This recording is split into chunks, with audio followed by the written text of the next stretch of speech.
एक अस्पताल के कमरे में दो बुजुर्ग भर्ती थे। एक उठकर बैठ सकता था परंतु दूसरा उठ नहीं सकता था। दोनों के बीच में एक पर्दे की दीवार थी। जो उठ सकता था उसके पास एक खिड़की थी, वह बाहर की तरफ खुलती थी।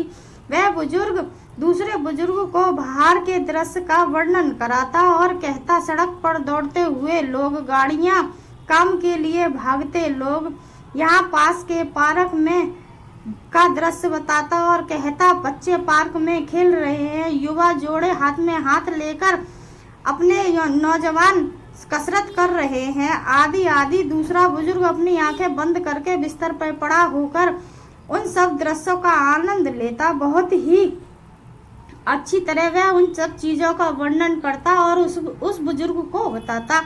एक दिन सुबह नर्स आई और उसने देखा कि वह बुजुर्ग उठ नहीं पा रहा है और उसने लाख कोशिश की लेकिन वह नींद में ही सोते रह गए।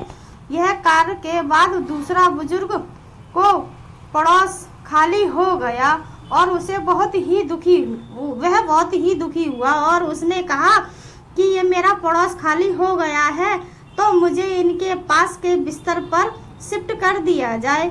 लेकिन वह उठ नहीं पाते थे तो डॉक्टरों ने कोशिश करके उन्हें बाहर के बिस्तर पर शिफ्ट कर दिया।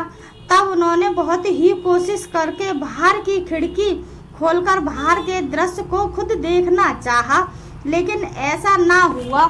फिर भी उन्होंने बहुत कोशिश की तो देखा वहाँ तो सिर्फ एक दीवार ही है। उन्होंने नर्स से पूछा कि यहाँ तो पार्क था और ये खिड़की थी, तो उन्होंने कहा यहाँ कोई पार्क और खिड़की नहीं थी और जो बुजुर्ग आपको बाहर का वर्णन कराते थे वह तो जन्म से ही अंधे थे और कैंसर की बीमारी से जूझ रहे थे, इसीलिए वह तुम्हें सिर्फ खुश रखने के लिए वो सारे दृश्य बताते थे।